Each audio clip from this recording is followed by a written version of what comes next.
conseils techniques de Dorking. Aujourd'hui, nous allons explorer le contrôleur de portail DKS Smart et comment configurer les paramètres de l'application pour qu'elle fonctionne de manière transparente avec votre portail. Assurez-vous que votre portail fonctionne efficacement et en toute sécurité. Commençons par ouvrir l'application SmartGate sur votre téléphone Android.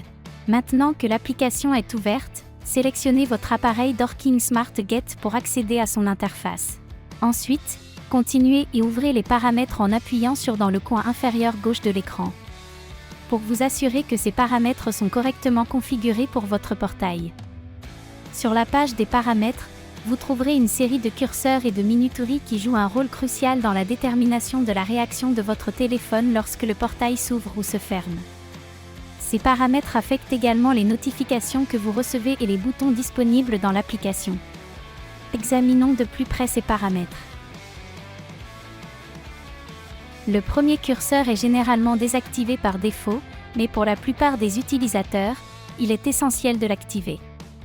Ce curseur doit correspondre au réglage de la fonction de minuterie de fermeture de votre portail, qui est couramment utilisée pour fermer automatiquement le portail. L'activation de ce paramètre ajoutera également un bouton « Maintenir » à l'écran de votre porte principale pour un accès pratique. Ensuite, les trois curseurs suivants sont liés à vos notifications et ils sont généralement activés par défaut.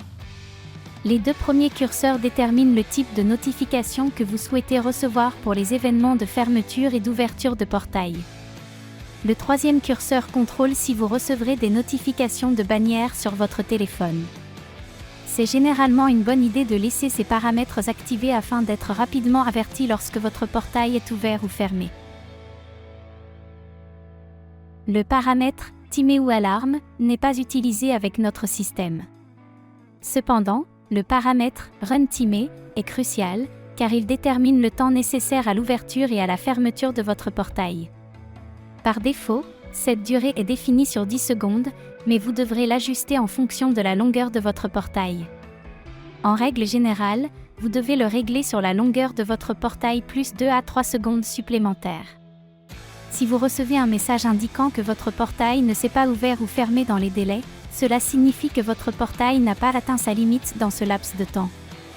Dans de tels cas, vous devrez soit régler la minuterie, soit vérifier s'il y a des obstacles sur le chemin du portail. Le paramètre final sur cette page est le mot de passe. Ce paramètre n'est pertinent que si vous avez l'intention de connecter votre système à Google Assistant. Si vous n'utilisez pas l'intégration de Google Assistant, vous pouvez ignorer ce paramètre en toute sécurité. Toutes nos félicitations! Vous avez maintenant configuré avec succès les paramètres de votre DKS SmartGate Controller pour fonctionner de manière transparente et vous informer des événements qui se produisent à votre porte. Assurez-vous de rester à l'écoute pour plus de vidéos DKS Tech Tip à l'avenir.